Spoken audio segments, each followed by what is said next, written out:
This is not about only providing an option that's at that top tier price bracket, Correct. but actually matching the user experience value add with a really fair price. Agree. That's right. Yeah, fair enough. This is the Ben Taylor Podcast, the home of marine industry insights. Enjoy. Hi everybody, and welcome back to another episode of the Ben Taylor Podcast, the home of marine industry insights. Today we're at the Sanctuary Cove International Boat Show, focusing on the Australian industry, and I'm here with Luke. Good to see you, Luke. Nice to meet you, Ben.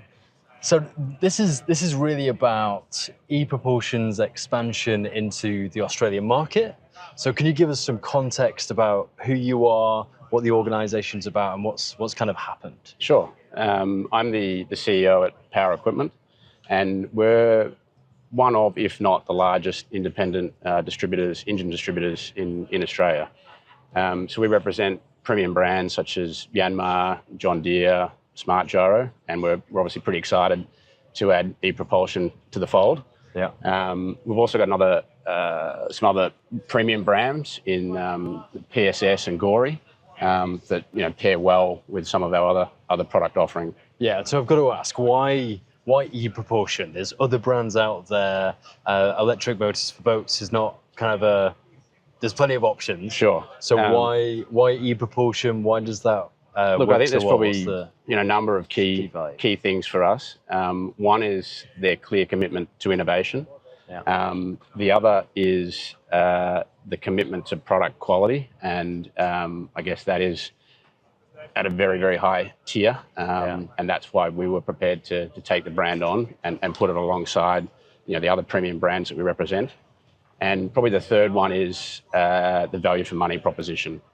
So they found that nice sweet spot between quality and price point, and I think there's they hit the often mark. this massive jump, isn't there? It's like you've got the traditional combustion propulsion options, and then you've got the electric versions, alternatives, that seem to have this enormous jump in price. But actually, ePropulsion's approach seems to be maintain the user experience, make sure that's there, absolutely, but then also present it in the most affordable way possible. This is not about only providing an option that's at that top tier price bracket, Correct. but actually matching the user experience value add with a really fair price. Agree. That's right. Yeah, fair enough. And so how does that work so well into the Australian market? What kind of demands are you seeing in this particular geography that you're excited to bring ePropulsion into and kind of connect? I think there's to the market there? probably a couple of things that I'm excited about, sort of from the product lineup.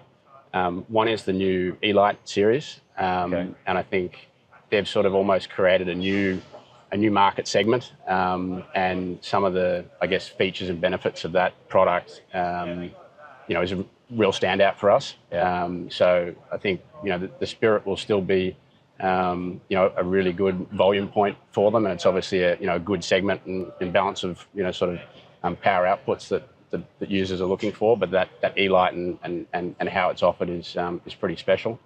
The other piece that we're excited about is sort of the larger, I guess, higher end recreational and light duty commercial offerings that they have. So looking at the X series, the I series, and also the H series, which is the bigger sort of inboard options. Right. So you're not actually forced to only provide to the recreational market. You can also connect it into fishing, ferries, maybe military, stuff like that. Correct. Right. Yeah. Okay. And I think that's the exciting space.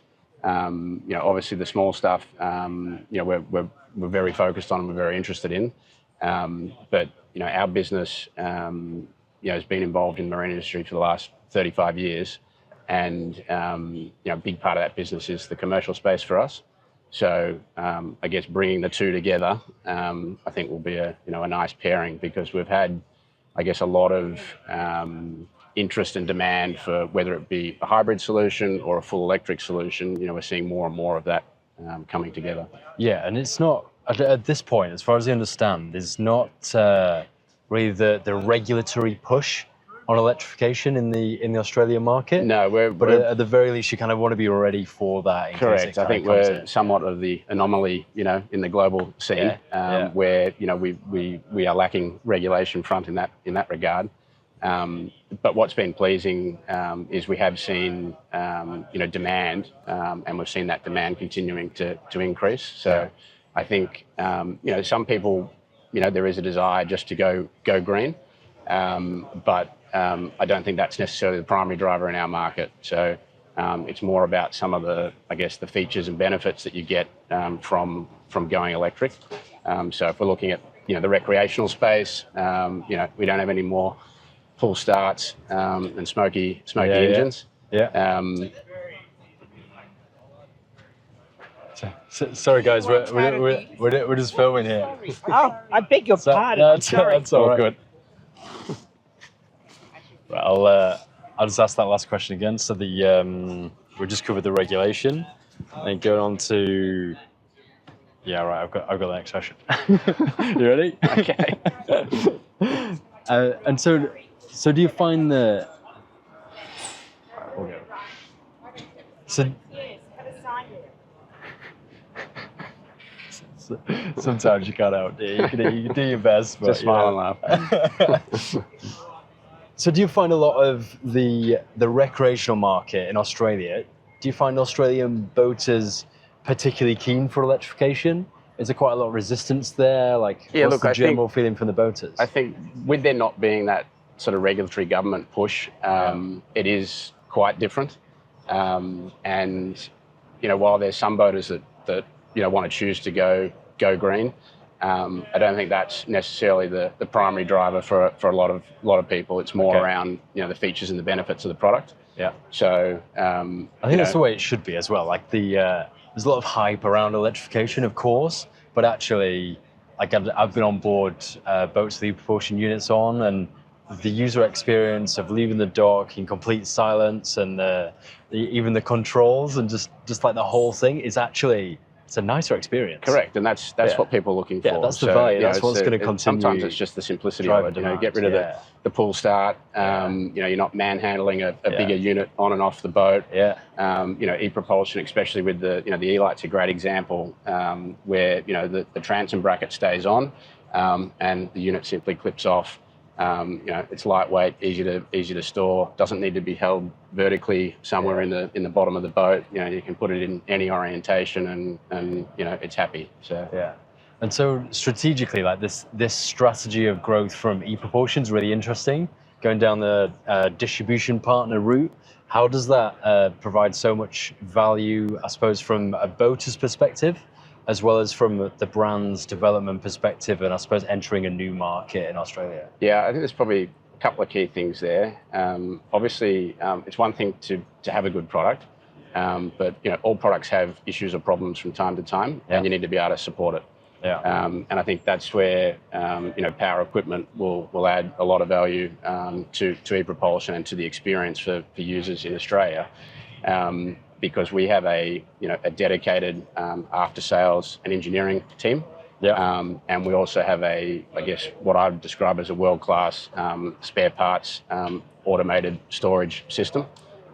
So we've got the people on the ground to be able to support the product, and we've got the infrastructure to be able to carry parts and efficiently deliver. It's a little more than a big old warehouse that can send things out a little bit more quickly. It's actually a network of retailers, of support, of local knowledge, all this kind of thing. Yeah, and almost overnight you can provide a really good value to correct. And that's the second piece is on the sales front.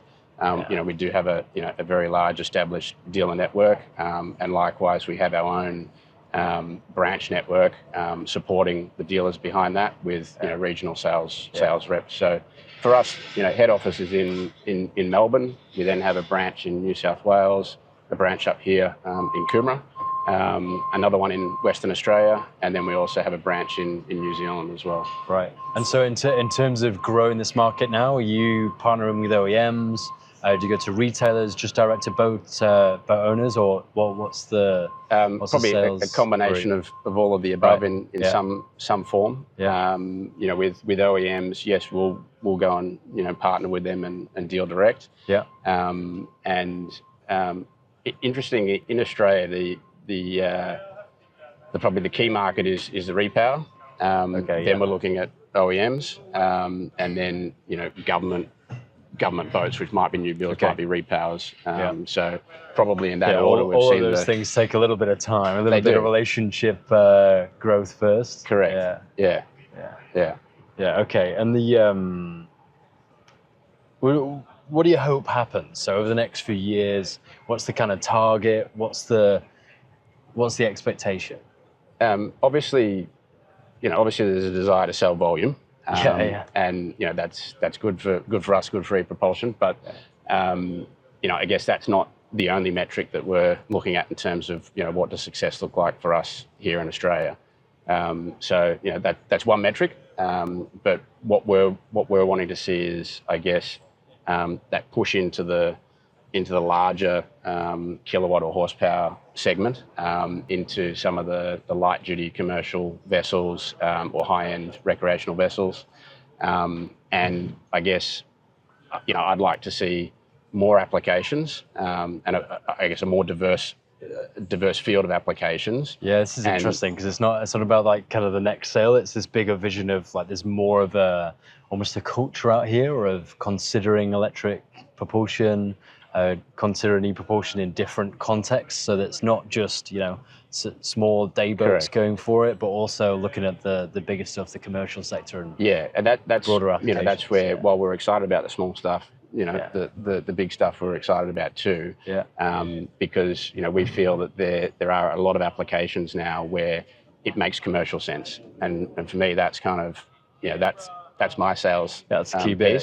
Obviously, that's going to keep things going. Going green is important, but it needs to make commercial sense. And I think all too often we kind of get obsessed by this green message or more sustainable future, and that's wonderful. That has a part. Correct. To realistically achieve it, we need like an ecosystem behind it where different businesses are incentivized and rewarded for supplying that, because that's like an approach that's going to continue well beyond. And I guess here in Australia, where we don't have the regulations helping that, it really truly makes it needs to stand on its own 2 feet. So we are seeing a little bit of movement on the government front with some of the different state governments, with different grants and directives that they want, but at the moment that's sort of happening slower than you've got to the do uptake it yourself.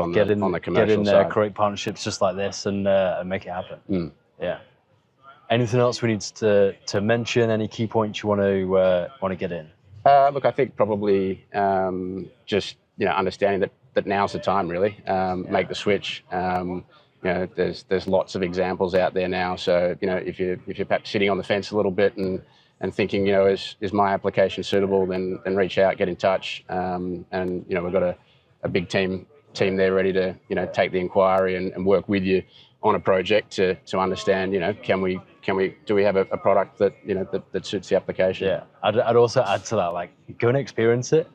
Get on a boat with a unit on. Absolutely. and feel it, because it's all right hearing all this messaging saying it's different, it's better, and it's well worth feeling and experiencing. Obviously we've been doing stuff in the electric space for 10 years now, so it's probably easy for me to forget. But I do, thinking back, I do remember the first time I got on board an electric motor, and just that initial thrust that you get compared to a petrol equivalent. So nice. You can continue just chatting away. Correct. It's a completely different user experience. It is. So you really do need to experience it, and then you appreciate it more. And look, we've seen that with a lot of the applications, whether they be recreational or commercial.